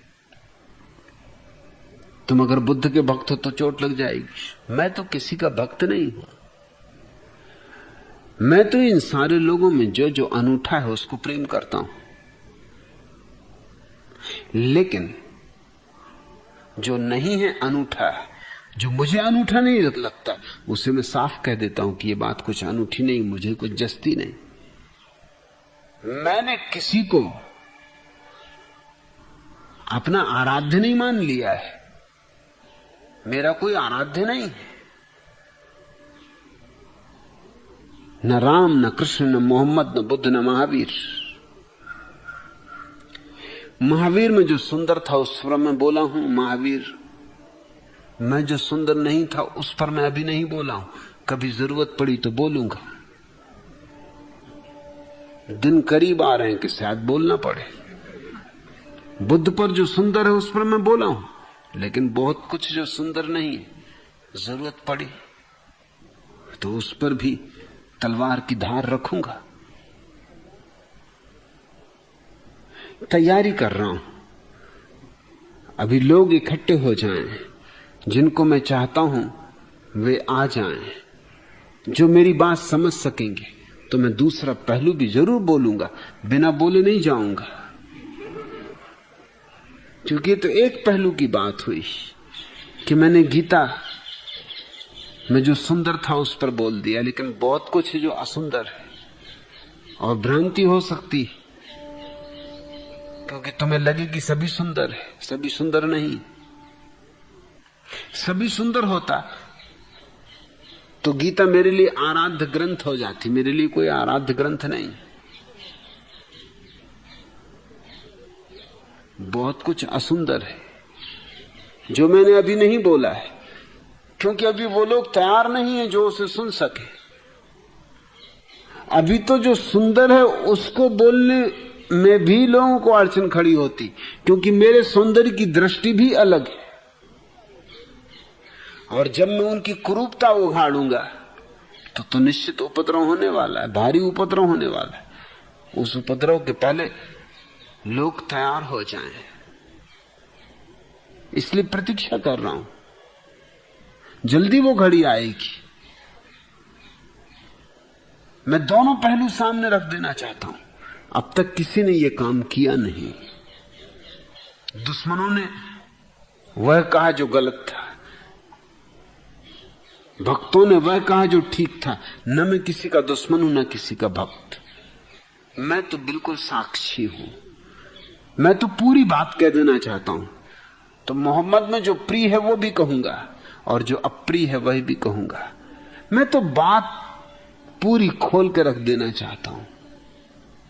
मैं किसी की कोटि में नहीं हूं। इससे तुम ये मत समझना कि मैं ये कह रहा हूं कि मैं उनसे ऊपर हूं। मैं सिर्फ इतना ही कह रहा हूं कि यहां कोई किसी की कोटि में होता ही नहीं। तुम भी किसी की कोटि में नहीं हो। तुम हो, मैं हूं। और यही शुभ है कि प्रत्येक व्यक्ति स्वयं हो। मगर पूर्वाग्रह तुम्हें कष्ट दे रहे होंगे। तुम्हारे प्रश्न में ये बात छिपी। तुम पूछते हो क्या आप राम, कृष्ण, बुद्ध, महावीर, जीसस और मोहम्मद की कोटि के व्यक्ति? तुम सोच रहे होगे कि मैं कहूंगा कि हां मैं उनकी कोटि का व्यक्ति हूं, तो तुम्हें एक मौका मिल जाएगा कि देखो ये आदमी अहंकारी, दंभी, ये अपने को बुद्ध, महावीर, कृष्ण की कोटि का व्यक्ति कहता है।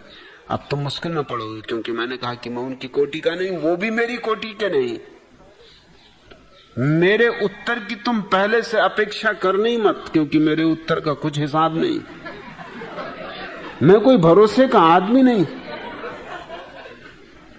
तुमने सोचा होगा कि दो ही उत्तर हो सकते हैं, या तो मैं कहूंगा कि हाँ मैं उनकी कोटि का हूं, तो तुम जाके जाहिर कर सकोगे कि ये आदमी अहंकारी, दंभी।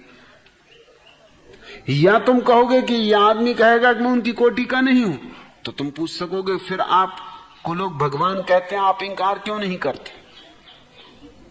अब मैंने तुम्हें असली मुश्किल में डाला।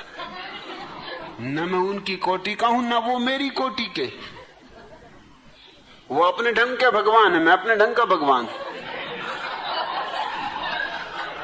ढंग ढंग के भगवान है, किस्म किस्म के भगवान।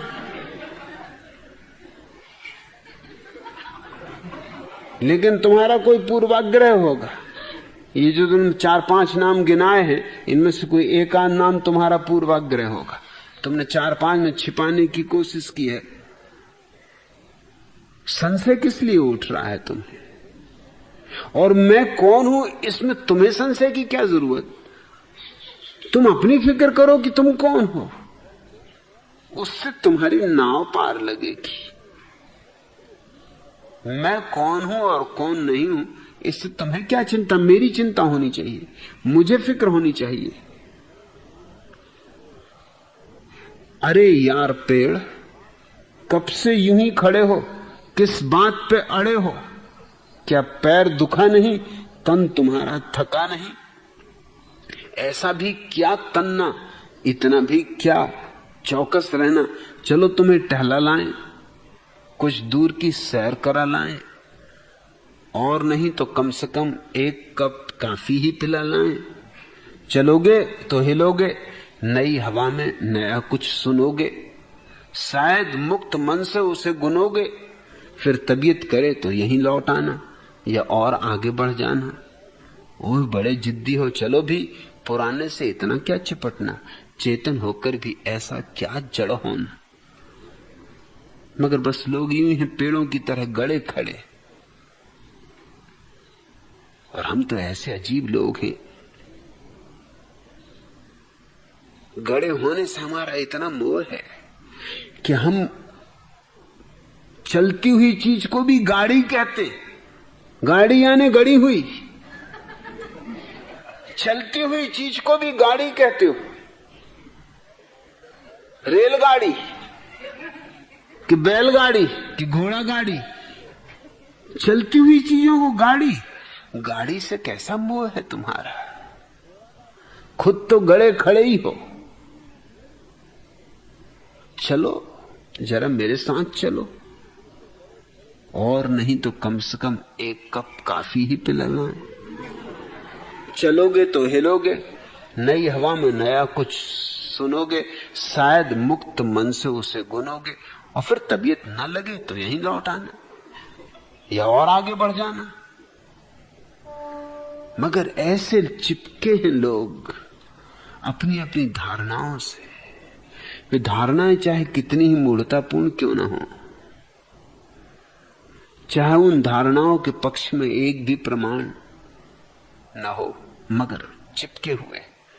अदालत में यह पूछे जाने पर कि आप तलाक क्यों देना चाहती हैं अपने पति को, चंदूलाल की पत्नी ने उत्तर दिया, मुझे इस बात का विश्वास है कि मेरे पति मेरे प्रति वफादार नहीं, और इसका स्पष्ट प्रमाण है कि मेरे एक बेटे की भी शक्ल उनसे नहीं मिलती। देखा क्या प्रमाण दिया।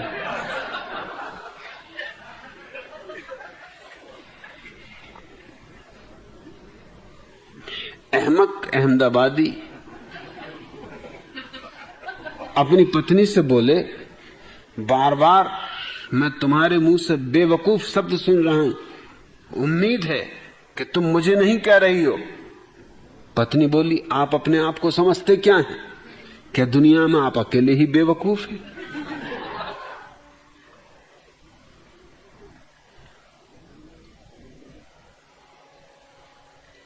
मुल्ला नसरुद्दीन की पत्नी एक दिन मुझसे कह रही थी, मेरे पति बड़े दयालु हैं, उनसे किसी का दुख नहीं देखा जाता। मैं थोड़ा चौंका। मुल्ला नसरुद्दीन को मैं भली भांति जानता हूं। मैंने नसरुद्दीन की पत्नी से कहा, सच? तुम तो मुझे हैरान करती हो, कोई उदाहरण है तुम्हारे पास? उसने कहा, उदाहरण की क्या कमी? मैं जब लकड़ी चीरती हूं तो वो पड़ोस में जाके गपशप करने लगते, उनसे किसी का कष्ट नहीं देखा जाता। मैं जब बर्तन मलती हूं वो शराब खाने चले जाते, उनसे किसी का कष्ट नहीं देखा जाता। अरे यहां तक कि एक दिन वो बीमार थे और मैं लकड़ी चीर रही थी, कहीं जा तो नहीं सकते थे, सो आंख बंद करके लेट रहे। मैंने पूछा, क्यों आंख बंद कर ली? कहने लगे, मुझसे किसी का दुख नहीं देखा जाता। आदमी अपनी हर चीज के लिए चाहे तो प्रमाण खोज ले, और मन बहुत चालबाज है, प्रमाण खोजने में कुछ गड़बड़ नहीं लगती, कुछ देर नहीं लगती। मुल्ला नसरुद्दीन से मैंने एक दिन पूछा कि नसरुद्दीन, तुम तो कहते थे कि जब तक समय ना आए कोई कुछ नहीं बिगाड़ सकता, फिर तुम जब बाहर जाते हो तो साथ में बंदूक क्यों रखते हो? नसरुद्दीन ने कहा, हो सकता है मेरा समय ना आया हो, लेकिन किसी और का समय आ गया हो।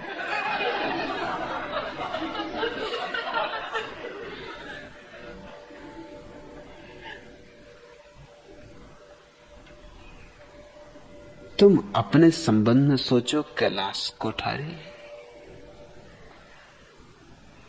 ये संशय दूर कैसे करोगे? और संशय दूर करने की जरूरत क्या? राम से तुम्हें कुछ लेना, कृष्ण से तुम्हें कुछ लेना, बुद्ध से कुछ मतलब, कुछ प्रयोजन?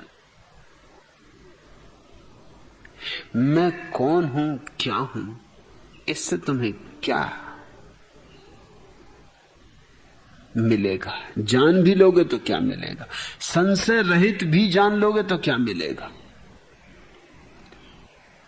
इसकी फिक्र करो कि तुम कौन हो, पूछो कि मैं कौन हूं। और दो ही स्थितियां हो सकती, या तो सोए हुए हो या जागे हुए हो। जागे हुए होते तो पूछते ही नहीं, इसलिए साफ है कि सोए हुए हो। अब सोया हुआ आदमी क्या कृष्ण को समझेगा, क्या बुद्ध को समझेगा, क्या महावीर को समझेगा, क्या मुझको समझेगा? और सोए हुए आदमी के संशय दूर कैसे होंगे? जागो, जागने में संशय दूर हो जाते। और जागने का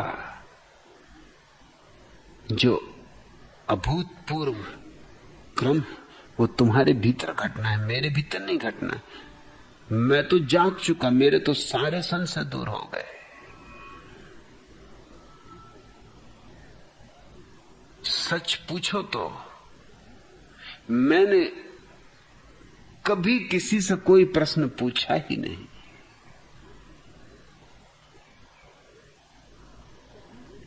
अपने बचपन में जरूर पूछता था प्रश्न, वो भी गांव में जो साधु संत महात्मा आते थे उनको सताने के लिए, और किसी कारण से नहीं,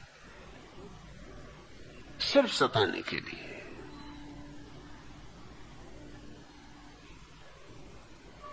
जैसे एक महात्मा मेरे गांव में आए हुए थे, वो हमेशा आते थे।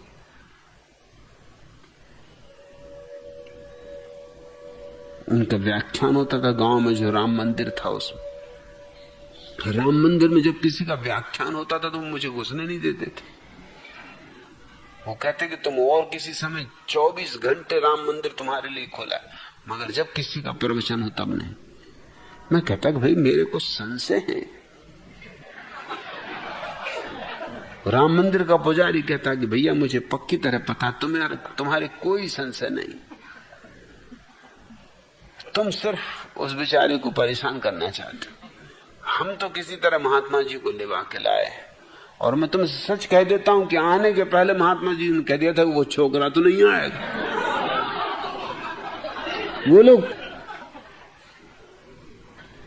मैं उनसे कहता कि अगर मुझे मंदिर न आने दिया तो मैं मंदिर के बाहर उपद्रव मचाऊंगा।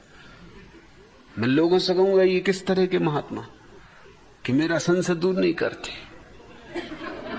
जो भी भीतर जाएगा उससे मैं कहूंगा कि पूछना महात्मा जी से कि छोकरा बाहर खड़ा है, उसका संशय दूर करना है उससे, और आप अंदर नहीं आने। अगर एक छोकरे का संशय दूर नहीं कर सकते तो हमारा क्या खाक संशय दूर करोगे? सो उपद्रव और न बढ़ जाए, मुझे अंदर आने देता। और महात्मा जी मुझे देखते से गड़बड़ हो जाती, और मैं तो बिल्कुल सामने ही बैठता।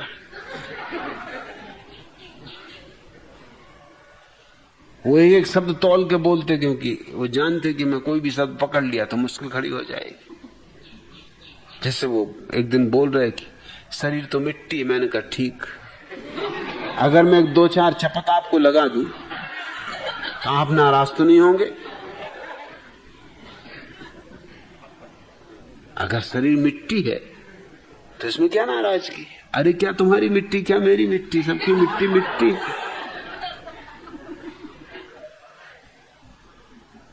वो कहने लगे कैसी बातें करते हो? आप कैसी बातें करते हो? आप ही ने उपद्रव खड़ा कर दिया, आप कह रहे शरीर मिट्टी। तो अगर एक दिन बोले संसार माया, तो उनका जो कमंडलू था मैं लेके चला। बोले मेरा कमंडलू कहां ले चले? आप ही ने कहा कि संसार माया है। कहां का कमंडलू?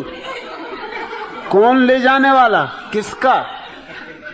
जब सब माया ही है। तुमने कहा कि सब स्वप्नवत है।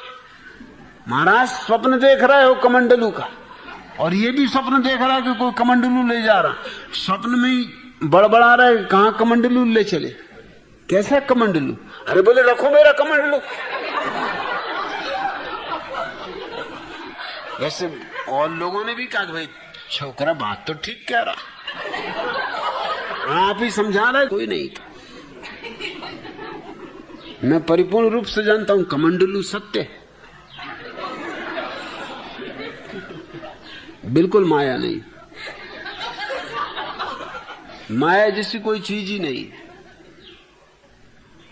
संसार भी सत्य है, परमात्मा भी सत्य है, दोनों सत्य के दो पहलू। और जिसने भी एक को इंकार किया वो मुश्किल में पड़ेगा।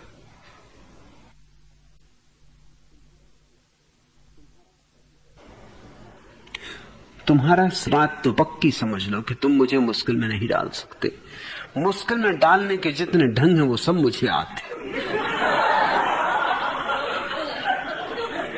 मैंने एक ढंग नहीं छोड़ा है जो मुश्किल में डालने का हो जो मुझे ना आता हो। उसका मैंने खूब अभ्यास किया है। सच पूछो, मैंने पूरी जिंदगी सिवाय इसके और कोई अभ्यास किया ही नहीं।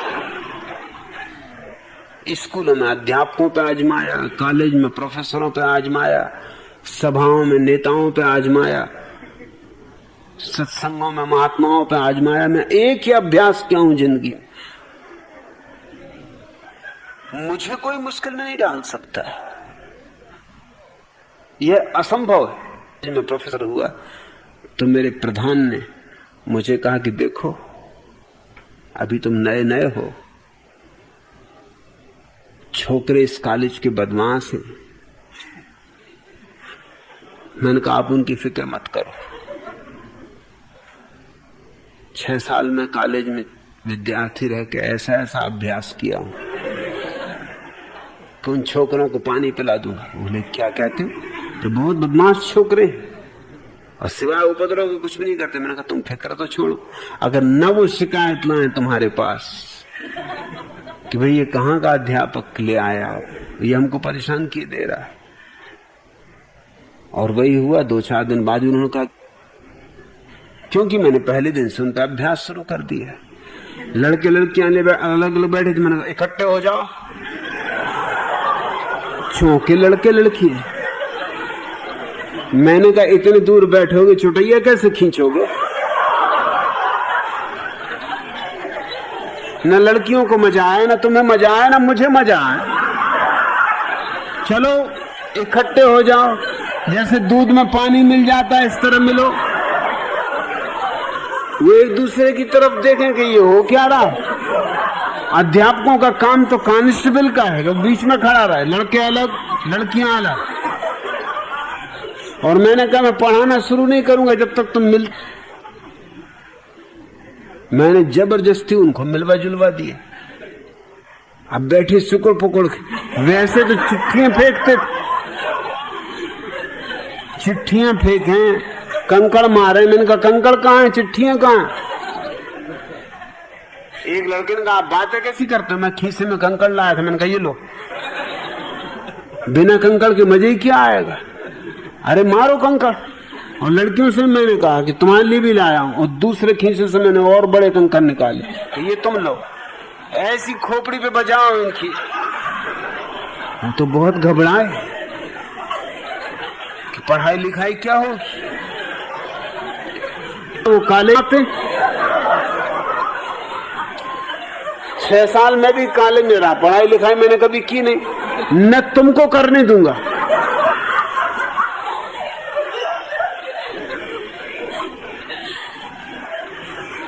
कॉलेज में मेरा नियम था कि पहले जाके मैं कहता कि 5 मिनट का समय, शोरगुल करो, उछलो कूदो, डेस्क से तोड़ो, जो भी करना कर डालो। 5 मिनट मैं तमाशा देखूंगा, फिर अपन पढ़ाई शुरू करेंगे। और अगर तुमने 5 मिनट में कुछ गड़बड़ नहीं की तो फिर ख्याल रखना, बीच में अगर गड़बड़ की तो मुझसे बुरा कोई नहीं। किसी को भी कक्षा छोड़ के जाना, पूछ के मेरा समय खराब करने की आवश्यकता नहीं। मेरा काम पढ़ाना है, सो मैं पढ़ाऊंगा, कोई रहे कि ना रहे।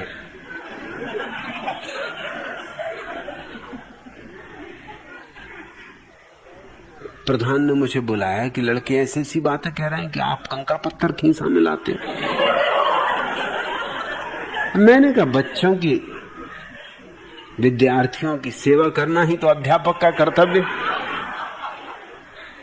वो प्रधान ने भी अपनी खोपड़ी से हाथ मार लिया। उसने कहा दो गई, आप ठीक ही कहते थे कि आपको वो नहीं सता सकते, आपको क्या वो खाक सताएंगे।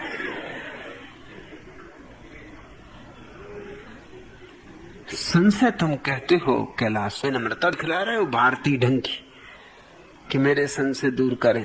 अरे ज्ञान से भरे हो, तुम्हारा ज्ञान दूर करेंगे।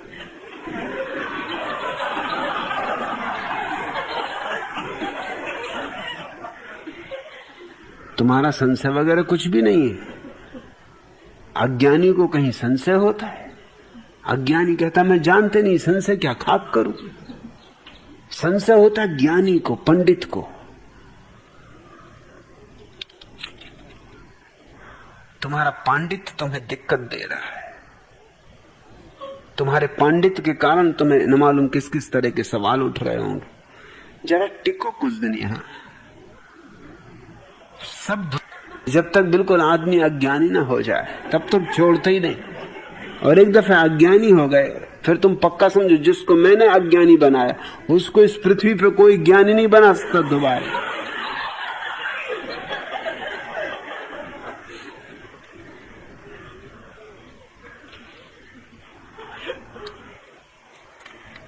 आखिरी प्रश्न,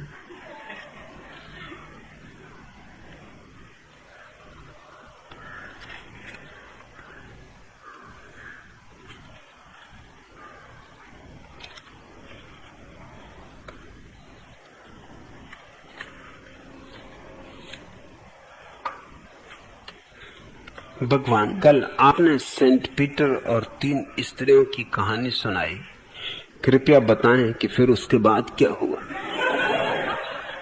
संत महाराज, कुछ अपनी भी बुद्धि दौड़ाया करो।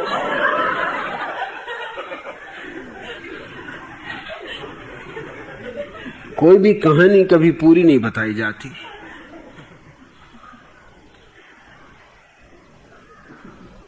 क्योंकि कुछ तो तुम्हारी कल्पना पे भी भरोसा करना पड़ता है कि कुछ तुम भी सोच सकोगे। तुम खुद ही सोच सकते थे कि आगे क्या होगा। मामला इतना साफ था।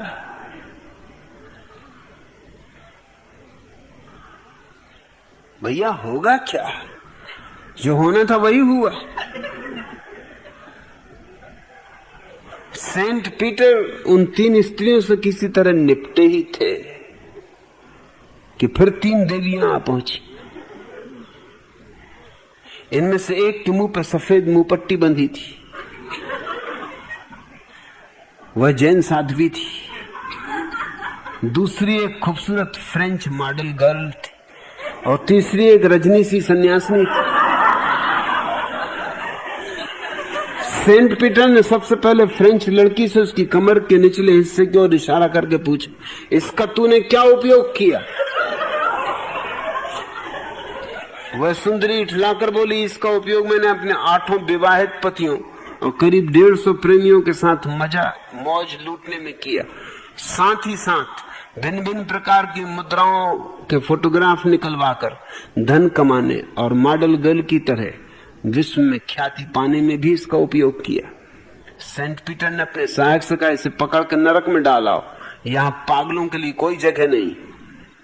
यह सुनकर मुंह पट्टीधारी जैन साध्वी बहुत प्रसन्न हुई और मन ही मन नमोकार मंत्र का जाप करने लगी। सेंट पीटर ने रजनी सी सन्यासिनी से वही प्रश्न किया। वह बोली, मैंने अपनी वासना का उपयोग संभोग से समाधि की ओर जाने के लिए किया। संभोगा तून समाधि कड़े।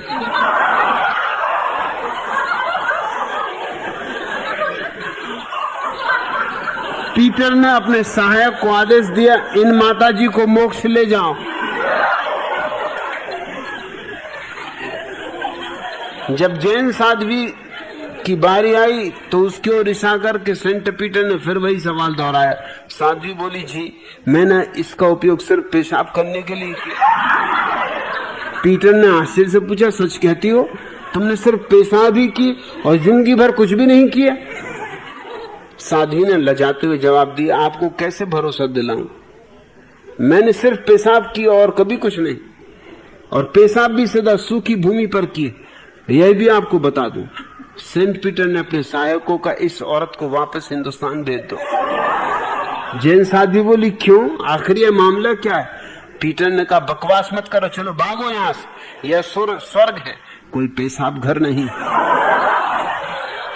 आज इतना।